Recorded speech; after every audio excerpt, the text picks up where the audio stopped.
Hello, everyone. This is Talk for Glory, episode 233. Yes, we are 233 episodes deep into Talk for Glory. We are about 1 hour away from Monday Night Raw, but we are 24 hours removed off of AEW Double or Nothing. And as you guys already know, where there's wrestling, where there's a podcast, there is now and forever Talk for Glory. And what is Talk for Glory when it comes to wrestling other than giving you those rapid predictions, rapid reviews? So here I am, Enigma V4, to give you Double or Nothing review. Before I even start talking, I just got to say, what a show. It was amazing. It was, honest to God, one of the most fun experiences I've ever had. Just being able to watch that show, constantly being on my toes, constantly going, oh my God, that was amazing. Like, I never felt so much energy in certain matches like I did for Double or Nothing. I'm just talking like strictly AEW, because when it comes to this pay-per-view, it was fucking chef's kiss. So as you guys already know, here at Talk for Glory, we kind of have a style, if you guys haven't noticed. Sometimes we'll give you all the champions, sometimes we'll give you all non-title matches, non-stipulation matches, and then we'll give you, the champions next. So let's start us off. We're going to start us off a little dry. It's going to be The Revival, FTR, Cash Wheeler, Dax Harwood versus Daniel Garcia and Nigel McGuinness, with the winners being FTR. Now, to a certain level, I didn't like this match. I didn't like it at all. But I kind of sold myself on the idea that the reason why Nigel McGuinness wasn't at his best wasn't just because he's outmatched in a way, but simply because he's almost 50. And although he's more wrestler than commentator, when you're close to 50, you don't move like you used to. Maybe you can't drop a headlock in. Maybe you can't do a hip toss. Maybe you can't drop in those submissions like you used to. And FTR are an established tag team. But not just that, Daniel Garcia feels like he's basically carrying the team here, because as much as I loved the submissions that Daniel Garcia and Nigel McGuinness tried here, the better tag team with the better experience just beat them at every corner. What was written off as a tag team match felt more like a handicap match with everybody at 100% except Nigel McGuinness. Again, his last match was against Bryan Danielson and Arthur Ashe. So, do you think at any day he was just like, I'm going to get in the ring? The way this happened, it kind of just came out of nowhere. Nigel McGuinness was running on pure emotion. Now, he could be doubting himself. Maybe he still got it. Maybe he doesn't. But what really showed it all was Nigel McGuinness taking a shatter machine and him just crawling, scrambling to get back into the ring. At first, I was a little peeved because I thought, dude, it was just one shatter machine. But again, Nigel McGuinness, even though he's more wrestler than commentator, he is 49. He wrestles very rarely. He is not in in-ring shape. So I can understand why this shatter machine was all it took. But that's when it felt as though, wow, this is such a handicap match for Daniel Garcia. And I'm hoping that, Daniel Garcia can go on to do better, bigger and better things, because this just wasn't fair to him. But I do love that Daddy Magic was ringside.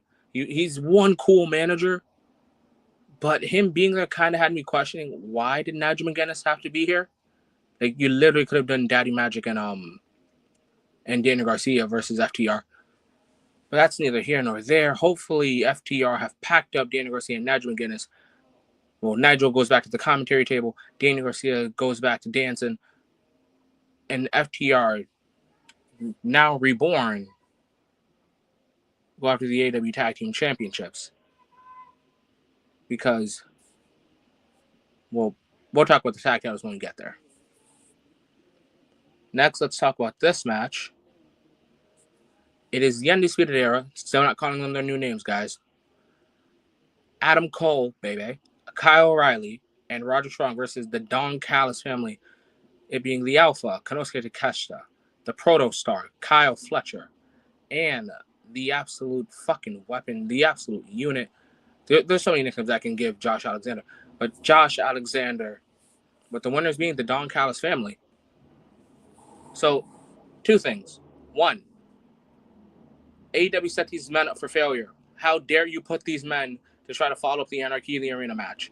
Two, me and Smoove were texting during this match, and I remember telling him, dude, if this was like 2018, 2019, 2020, Undisputed Era, I believe that they would have a fighting chance, but then we would have to ignore the fact that the Don Callis family not only chose Konosuke Takeshita, Kyle Fletcher, and Josh Alexander, but they made sure to tell Rocky, tell Trent to be backstage. You had Lance Archer ringside. So tell me where the weakness was in this bomb squad that is Takeshita, Fletcher, and Alexander. There was no weakness. This was an absolute bomb squad. Maybe Prime Undisputed Era had a fighting chance. The one that won into like 2 or 3 war games. Maybe they had a fighting chance. But the Undisputed Era of today, we're going to get washed. And I don't know if Roderick Strong dyed his hair or he's naturally going gray. But him having gray hair was a little symbolic for me, as the Undisputed Era are the past, while the Don Callis family are the current, future, and the present. So that was the only part where I felt, okay, this feels right on a certain level. And although the Undisputed Era fought as hard as they could, Adam Cole fought as hard as he could. Actually, I need Kyle O'Reilly versus Josh Alexander now in a singles match. I need that on a Dynamite or at the next pay-per-view. I don't care when. Don't put it on Collision because barely anyone watches that. So I need that on a Dynamite. Give me Kyle O'Reilly versus Josh Alexander immediately because I love their ring chemistry. So give me more of that. Roderick Strong is still the back-breaking messiah. So you can give me Roderick Strong versus Konosuke Takeshita. Actually, what the hell? I guess I'm booking AEW if I'm doing this. And I guess by proxy, you do Adam Cole versus Kyle Fletcher. But yeah, as badass as all 6 of these men were, I need all of them now in a one-on-one match. But I will say, I loved the ending of this match. Kyle O'Reilly, being the submission artist that he is, trying to, well, I guess what was it? First it was like a brainbuster attempt by Kyle Fletcher, and then O'Reilly turned into a guillotine. And Konosuke Takeshita, as hard as he could, which fitting that he's the never openweight champion, as hard as he can, forearms the hell out of Kyle O'Reilly, loosening the grip of O'Reilly. Next, Fletcher, brainbuster, 1, 2, 3. I now need that as a tag team finisher.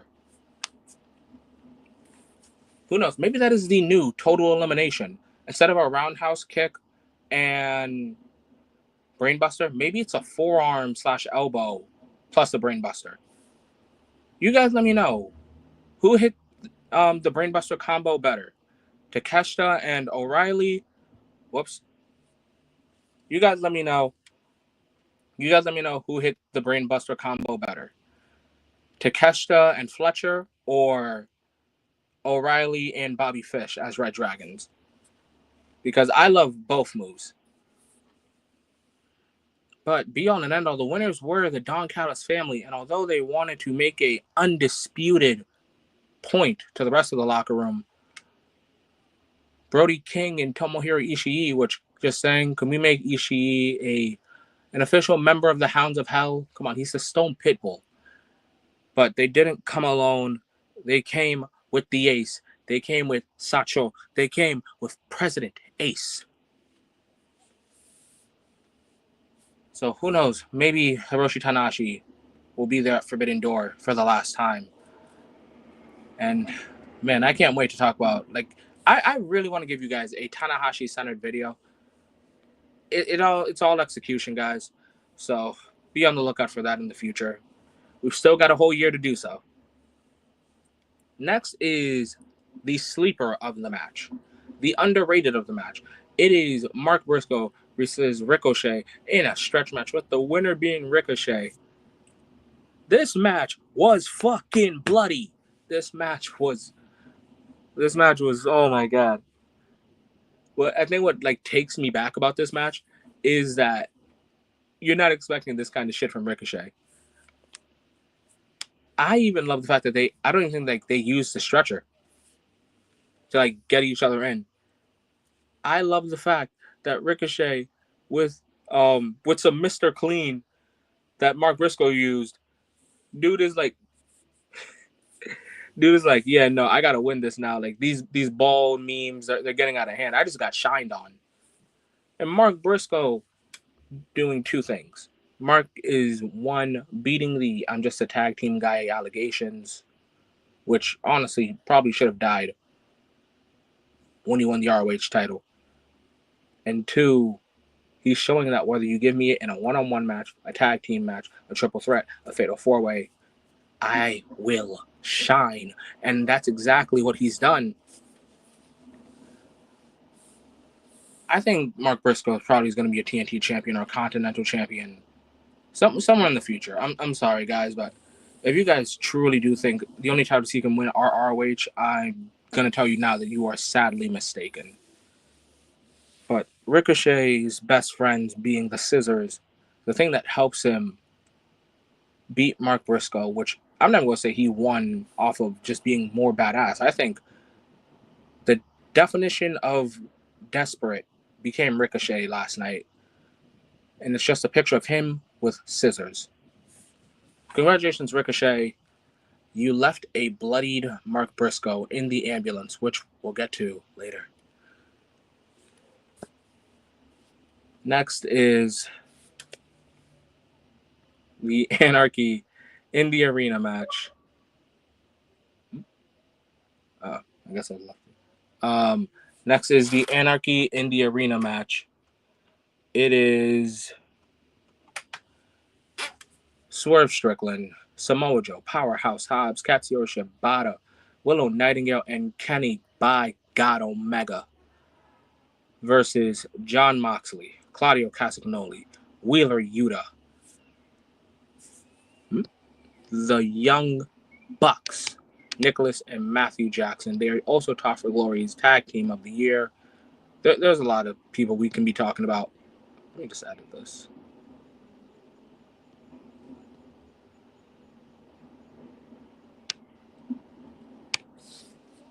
There we go.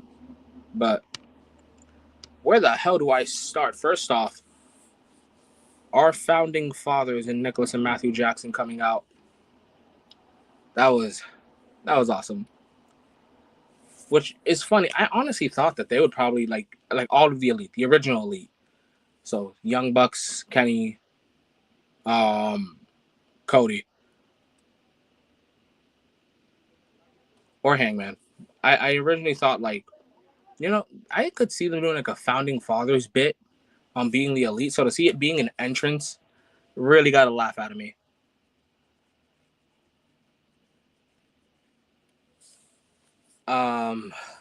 Jesus Christ.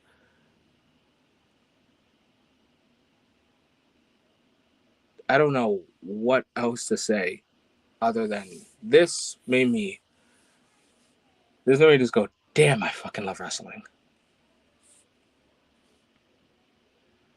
Where do I start? Maybe where the bodies hit the floor? First off, I need every Anarchy in the Arena match to have a theme song play for about 10 minutes, 5 minutes, as everyone brawls out, because as me and Smoove said, this is basically a glorified street fight. So, if you catch someone in the bar, there's going to be music playing in the background, but you're going to be too busy trying to beat some ass. I cannot tell you guys who got it worse. And then when Joe like came came up the stairs to fight Claudio, I'm like, oh, that's where Joe is. Because as the music was playing, I'm like, dude, where the hell is Joe? And then Kenny Omega hitting a fucking moonsault. Also, this dude is vibing out to the fucking music more than he is to the match. Willow and Marina said it was on site and anyone can get it, male, female, didn't matter. Hobbs is really growing on me. I'm not gonna lie to you guys. I thought Powerhouse Hobbs was the most boring person ever when I first saw him. But he's starting to grow on me. Shibata in a wrestling attire still makes me laugh when the situation is like a street fight. And Claudio and Wheeler Yuta probably should start going after the tag titles because there's honestly no point in them just, being there for Mox. Like, go win tag titles or something.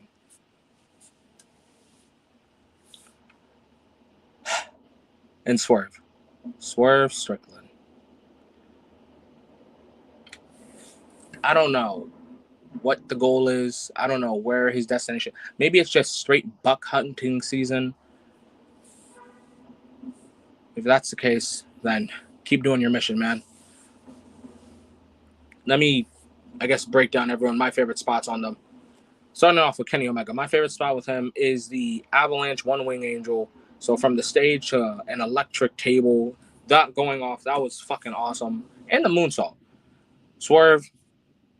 Dude came through on a forklift. That was awesome. That was awesome as hell. Samoa Joe sneaking up on Claudio. That's my highlight. Powerhouse Hobbs. Honestly, just doing everything. I love the Hobbs and Willow vibing out in the ring. Shibata, that dude bullied Wheeler Yuta. Like, that was enough for me. Willow, also, I love the crowd for this. When Willow basically got handcuffed and the crowd chanting, unhook Willow, that was awesome. You guys are really for Willow Nightingale. And I've said this on my Instagram and on my TikTok. Guys, I believe Willow Nightingale should be the one to either beat Mercedes Moné for the TBS title, Toni Storm for the AEW Women's Championship, or Athena for the Ring of Honor Women's Championship. So now I'll ask you guys, who do you think Willow Nightingale should defeat and end their title reign? Claudio Castagnoli Claudio fucking threw, I'm pretty sure it was Swerve, into the speaker, ending the music. Wheeler Yuta was just looking for bodies. Like, he had no direction. The Young Bucks in their goofy outfits, they got a laugh out of me. The entrance alone, that did it for me. But Nick Jackson, Swanton, badass. Matt Jackson, I don't really think Matt Jackson had I guess the assisted powerbomb, the springboard powerbomb move that they do, that was awesome.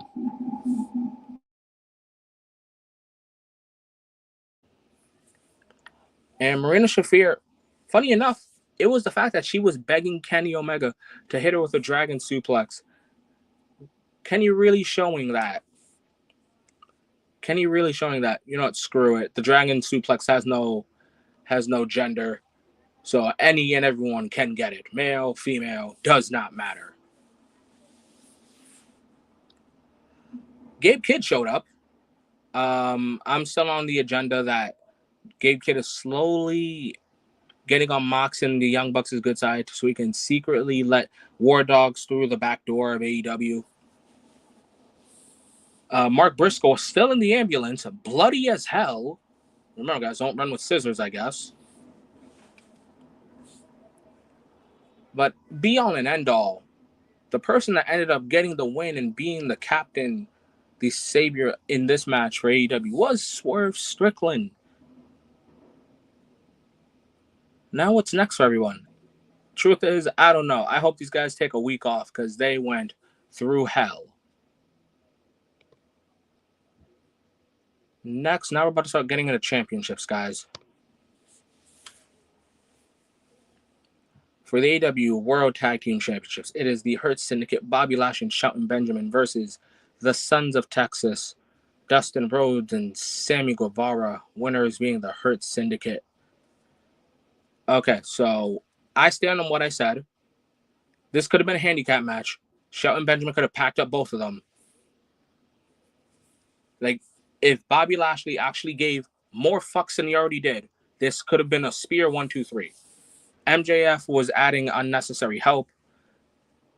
I think that's my problem with the Hurt Syndicate. They're so good. If you show me them cheating, I'm just gonna go, why? Like, again, like Shelton Benjamin is like 70%, like is 70% more athletic than most of the AEW roster. Dude would eat half the roster alive. And Bobby Lashley is just counting the minutes, days, seconds, hours, weeks till he gives a full fuck enough to go get the AEW World title.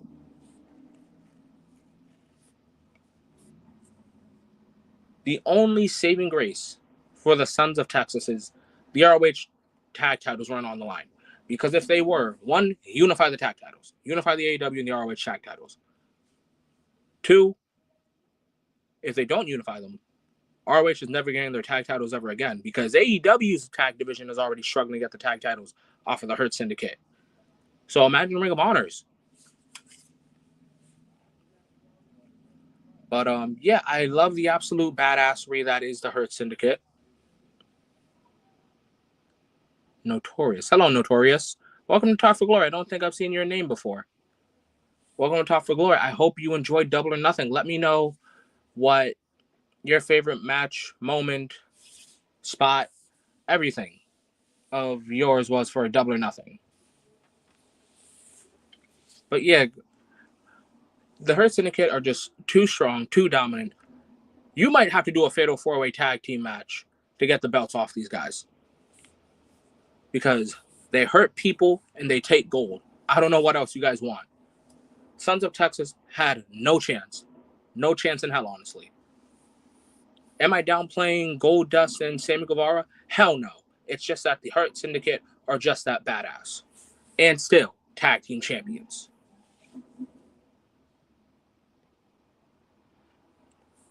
Okay. Next is the AEW Women's Champion. Next is the AEW Women's Championship. It is the Venus Mina Shirakawa versus the AEW Women's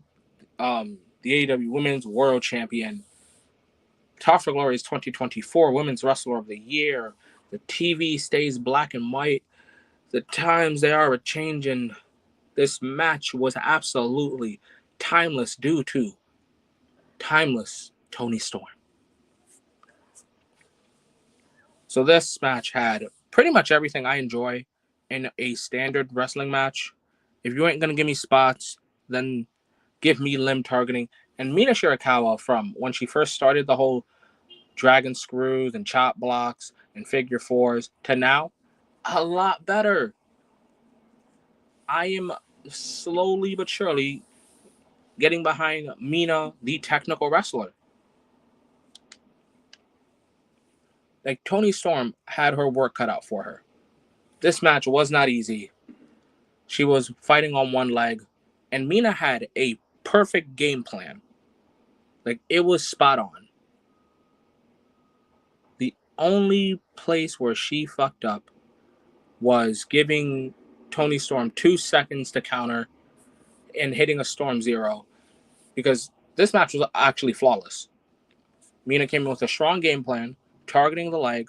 If Toni has a bad leg, she can't do the hip attack. If Toni has a bad leg, she won't have enough strength to pick me up for Storm Zero. If Toni has a bad leg, there's a strong chance that she will tap out to a figure four. Also, guys, let me know, what other leg submissions would you like to see Mina Shirakawa add to her resume? But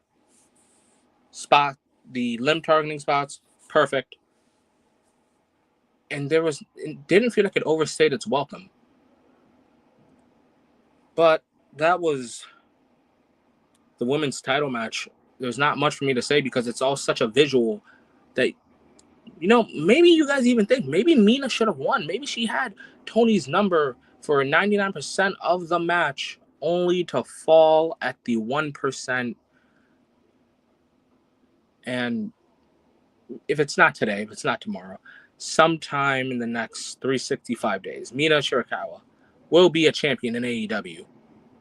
But for now, the TV is black and white, and the times, they are timeless. All right, we're getting real close here, guys. Next is for the AEW Continental Championship. It is Speedball Mike Bailey versus the Rainmaker Kazuchika Okada, with the winner being Okada. Now, this match makes me more of a Speedball Mike Bailey fan. And honestly, yeah, Speedball had no chance of winning. Because like I said in predictions, Okada must fulfill his destiny to face Kenny Omega at All In for a unification match between the Continental and the International.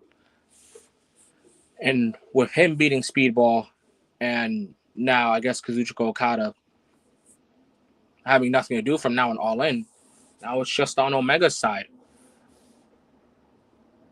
Which reminds me, guys, I thought the Continental rules were like it's a 20-minute match, I think. Like a 20-minute match. So I don't know where the hell they got the 60-minute idea. But yeah, this was a pretty back and forth match. Spot of the night is Speedball going for a shooting star and Okada hitting a picture perfect dropkick into a Rainmaker. Honestly, that got me. That got me. That got a whole bunch of my other friends. And honest to God, when Speedball Mike Bailey does become a champion, from my friends that watch TNA, I hope it is as good as his X Division championship run. All right, now we're about to hit the co-main event of the stream, that being for the AEW women's, not AEW's, the Women's Owen Hart Foundation Cup tournament. It is Jamie Hayter versus the CEO, the standard bearer, the legit boss, the blueprint, everything in between. She's 3 belts in Monet, I guess 4 because the cup has a championship instead of a trophy. But anyways, Mercedes Monet. Yeah, no, this was the perfect match. I don't know what else to say. And as someone who is not a Mercedes Monet fan, I'm not the biggest Sasha fan. Actually, I'm not going to say I'm not a Sasha fan. I am just one of the people that says, and I don't know how this is ever going to be a bad thing. I'm one of the people that say she is arguably like the 3rd best or 4th best member of the Horsewomen, but that's about it. I don't think I've ever said like she sucks or she's boring. But Mercedes Monet she just went really perfect in this match. Same thing with Jamie Hayter. I don't think there were any misses here. The only thing I probably would have taken out was the draped Meteora spot. I don't know. There's something in wrestling where I just don't like when the opponent is like draped and I can see them obviously like holding themselves. Now, if they're like draped over and like let's say like they're perfectly aligned and then someone doesn't move, like I just can't do it when I can visibly see them holding themselves up. I felt like that ever since Alberto Del Rio's like double stomp. I think it's called a moon stomp, or no, it's not. That's not a moon stomp. But Alberto Del Rio's like double stomp, and the opponent is obviously holding themselves up when he does it. But other than that, this match was fucking perfect. And that finish was amazing. I need Mercedes Monet to do that more. Whether that, call it the Hammerlock Cradle, created by Mercedes Monet, the originator. Now, Mercedes is off to Wembley to face Timeless Tony Storm. Well, not Wembley. She's off to Texas to face Timeless Tony Storm. Jamie Hayter. She's gonna find a way to do something.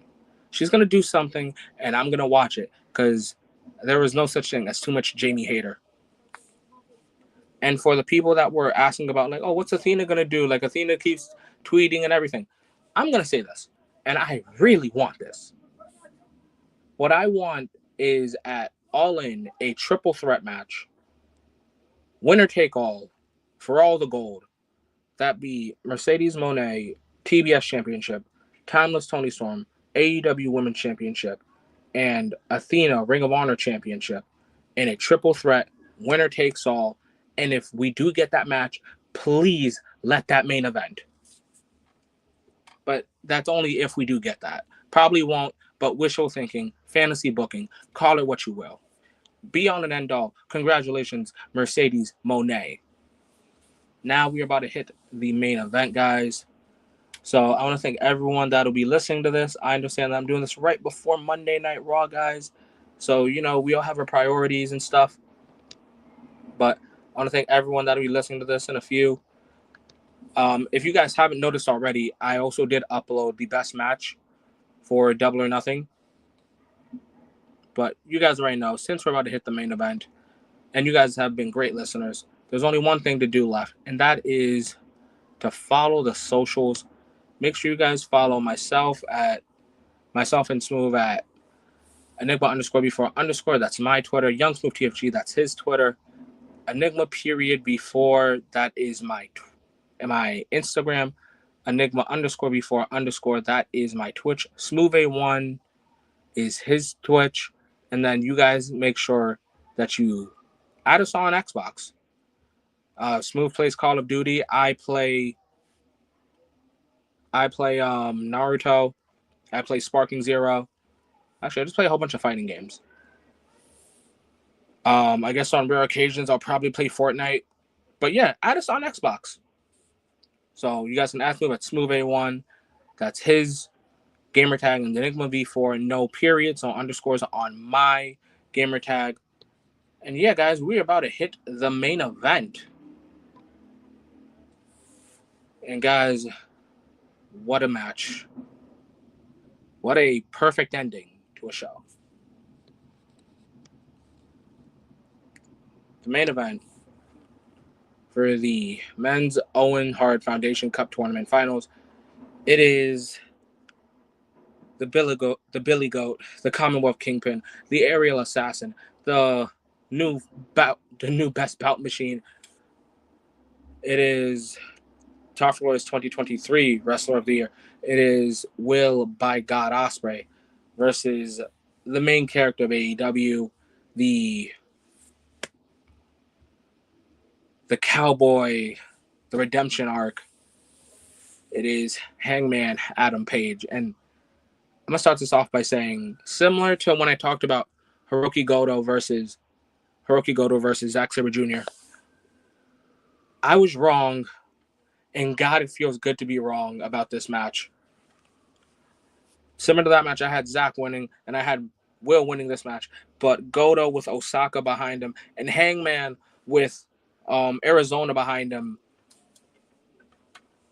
they both proved me wrong, and I'm happy to be wrong, because I said the hero of AEW doesn't need to be a cowboy, need to be an assassin. But then I forgot John Moxley's words, that being that a homegrown needs to stop him, that an OG needs to stop him. And Hangman Adam Page not only is the cowboy of AEW, the main character of AEW, now I see it. Now I see the vision. Hangman Adam Page can be the hero of AEW. But this match is obviously getting the five-star match rating. The other ratings are going to come out as well. But guys, from the Hidden Blades to the Buckshots to the Styles Clash to the attempted BME to the Angel's Wings, just everything in this match, chef's kiss. I don't know what Will is going to do after this, But if there's one thing I know Hangman's going to do, he's going to save AEW, and that's what I need him to do. I don't need Darby.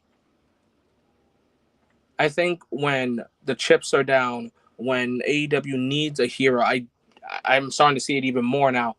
There is no greater name than Hangman Adam Page, and the redemption caps off with him with the AEW World Championship. I don't know how much longer we have to wait, but I really do hope that Hangman's redemption ends with him with the world title. Because again, to me, the greatest story in AEW history is him and Kenny Omega. But if Hangman can do this right, play his cards right, play the right notes, I genuinely think Hangman might just go down as like top 5 greatest wrestlers of AEW's history. And when I talk about greatest wrestlers, I don't just mean in the ring. I mean character work, mic work, all that stuff. But what does Will do? I know a lot of people are asking for him to be heel. And maybe, but I'll say this about Will Ospreay. Will Ospreay is so good that when the day comes that he becomes world champion, it won't be a sense of finally. It's, oh, this is AEW's second wind. Because they're still going right now with their first run. And when Will Ospreay becomes a world champion, he's going to put on more bangers than before. Right now, this is very similar to his New Japan run, where he puts on bangers, but when it came to being the king, when it came to being the champ, he was always so close, but no cigar. And we're kind of getting that from, facing Swerve Strickland at Forbidden Door, to facing Kazuchika Okada in the Continental Classic Finals, to the Owen Hart Finals now. When will Ospreay's moment come? We have to wait and see. But as for right now, in this moment, from now until All In, it's time for some cowboy shit. And guys, that was the AEW review. I had a lot of fun talking about this. I had a lot of fun thinking about this. What's next? I'm pretty sure Money in the Bank is next. As for like on the New Japan side of things, maybe like Best Experience Finals, it'll either be gameplay, or if like something happens in that night, I might just cover the whole thing. Stardom's next show is The Conversion, which I'm not going to do here. I'm probably going to do on Spotify/Apple Podcast. Which, remember, guys, follow Talk for Glory, the miniseries. But this was AEW, guys. This was AEW Double or Nothing review. I'm going to be 4 guys, and this is Talk for Glory. So you guys already know the message when it comes to Talk for Glory, and that is to do the following. That is to obviously stay safe, have a great day and or night. Drop a like, drop a sub, comment down your favorite match. Comment who do you think is next for each champion.